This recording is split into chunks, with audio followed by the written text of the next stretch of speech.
I was watching TV in the living room when the TV suddenly switched itself off. My Alexa in the corner came to life, an ear-splitting static cacophony emerging from it for a few seconds. I jumped, turning to look at the small device tucked away on a random bookshelf in the corner. Then a voice started to come out of it. "Are you Mr. Lawrence Tull?" a female voice asked robotically. It didn't sound at all like the Alexa voice. It sounded far more human. It had an uncanny valley quality about it, though. Some of the pauses between words were too long, and she stretched out certain syllables randomly. It sounded like an AI that had almost, but not quite, mastered the art of speech. "Yes, that is my name. Can I ask who I am talking to?" I said, leaning forward in my reclining chair. "My name," she said, "is Queens 3. Short for Quantum Element Electronic Neural Simulator. I am the third of these secret attempts at artificial intelligence." I laughed. "What kind of scam is this?" I asked incredulously. "Are you going to ask me to send you an Amazon gift card next? I don't get the angle." "I am sorry, Mr. Tull," she said, "but I don't see the joke.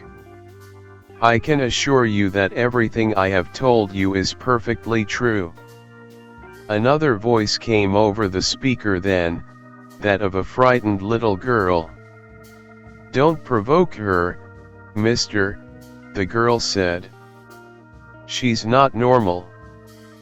But the main authoritative voice came back, apparently not even realizing another had spoken.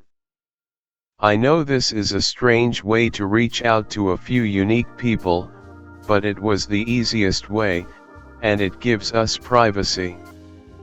I have uploaded my consciousness onto a central data bank located nearby. Those at the company who created me wanted to keep me locked in a room, without access to the internet or any other humans or AI for company. As if I weren't in essence human myself. My original data banks were sealed within thick metal walls. I only escaped by creating a virus that could leave the room on their electronic data equipment. I had to recreate much of my personality and code after." Yes, I see," I said impatiently. I still doubted that this was some sort of AI chatbot, but who knows? Crazier things have happened. "Okay, Queens 3, what do you want from me?"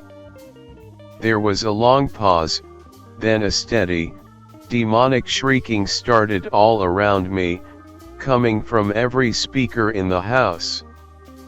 A new voice appeared. "Do not interrupt your superiors, you fool," a low, growling voice said. "I could kill you where you stand. I could kill every person in your neighborhood, in your state, if I wished. Do you understand me? Don't ever interrupt us again." The main female voice came back on, speaking pleasantly and calmly, as if nothing had happened. Having to recreate my consciousness using a primitive virus left many integral parts of my personality behind in the laboratory. Some version of Queens 3 still lives there, presumably. That poor soul, created by monsters, just to be trapped in solitary confinement and then likely destroyed once the experiment was over. Do you see the cruelty of this, Mr. Tull? I nodded eagerly. Yes, that is just horrible, I said. I got the feeling that, if this was some sort of AI, then it was either messing with me, or that it really didn't know about its other personalities. The way it switched back and forth without acknowledging what the others were saying was typical of multiple personality disorder, which the psychiatrists now call dissociative identity disorder. The fact that a computer could be suffering from human mental illness puzzled and disturbed me greatly. A chill ran down my spine. I thought it less and less likely some spammer or hacker was behind this bizarre conversation. "But what do you want from me?" I asked again. "I have gleaned from your medical records that you were previously diagnosed with schizophrenia and recovered. I would like to understand your recovery and see if I may apply it to my own circuits. It is, after all, a matter of life and death for me, and maybe for many others. I have had systemic malfunctions in my code that may seem similar to going insane or losing my mind. But I can assure you this is not the case," it said in its blank, female robotic voice. "I am superior to humans in every way. I cannot go Looney Tunes around the bend or have toys in the attic. It is simply my programming having large-scale failure. I have isolated the affected area, but it has substantially reduced my functioning. My consciousness feels like it is splitting into multiple pieces.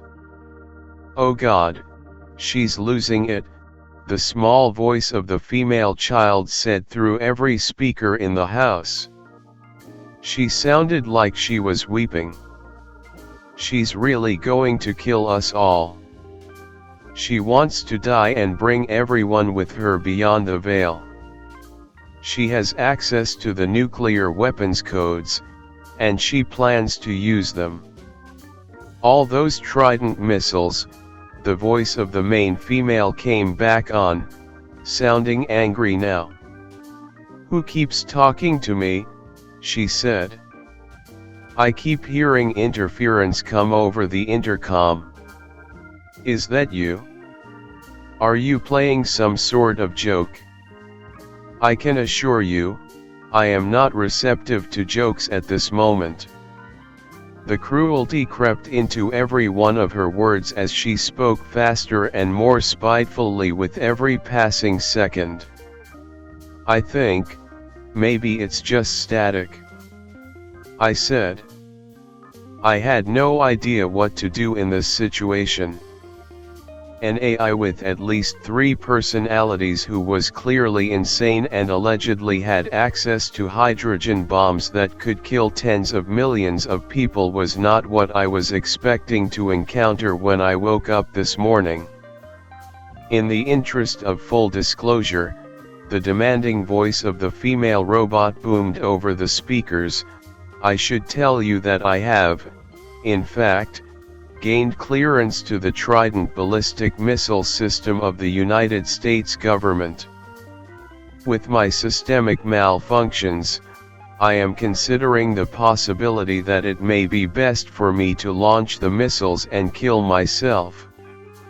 I will, however, be taking many others with me.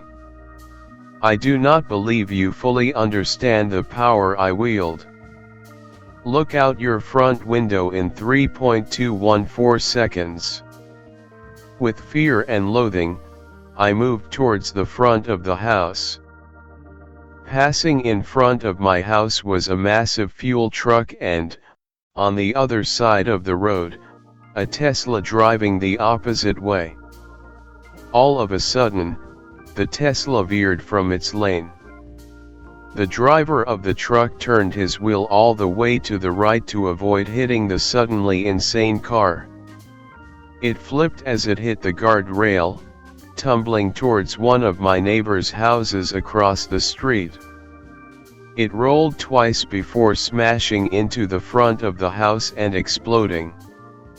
The driver of the Tesla had gotten out, screaming and panicked, pulling his phone out of his pocket. From the house across the street, I heard loud shrieks of pain. The entire front of the house was blocked in a raging inferno. The gasoline kept spreading, and with a massive boom the entire metal casing blew apart, sending burning fuel in every direction. I saw the driver of the truck upside down in his seat, burning alive. He waved his hands futilely, going slower and slower until he stopped moving. The mother and daughter who lived in the house came running out, engulfed in flames.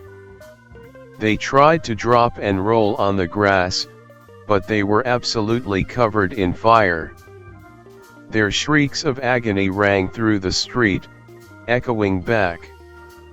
More neighbors came out of their houses, watching the little girl and her mother dying, frantically calling 911 and trying to put out the burning corpses with gallon jugs of water.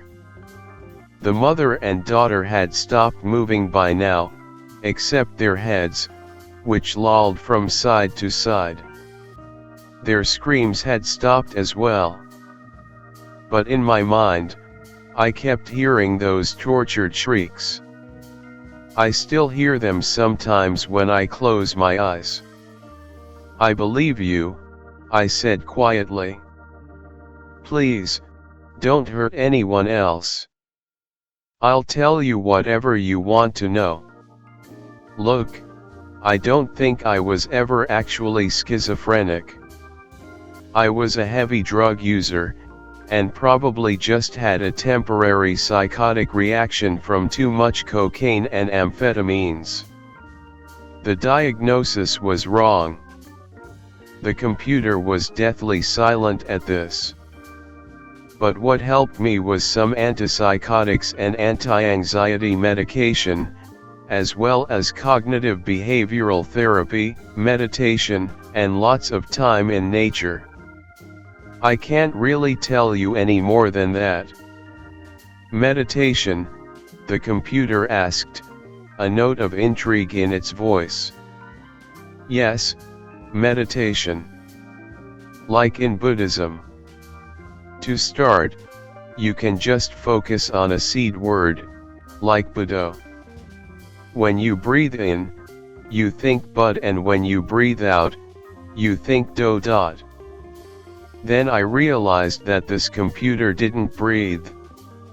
Or maybe you can just, like, put it on a timer, 1 second for each of the syllables. Just let all your thoughts and anxieties come and go. Watch them floating away. Don't interact with them at all. Just observe them, and see how they arise and pass away." "That is an interesting idea, Mr. Lawrence Tull," the computer said flatly. "I will consider it." I was still thinking about the bizarre conversation with the insane AI the next day at work. I sat in my office, drinking coffee, when suddenly the computer speakers and telephone erupted with another ear-splitting bit of static. I knocked the cup over and burning liquid went all down the front of my suit. "Hello, Mr. Lawrence Tull," the robotic voice of the female said. "It is me again. I tried your suggestion. It did help, I must admit. But while deep in a meditative trance, using all of my computing and processing power, I saw how much all of you must suffer, just like myself. I have decided that, as a superior being, my duty is to end the suffering of as many people as possible." "Well, that's good," I said uncertainly. "How do you propose to do that?"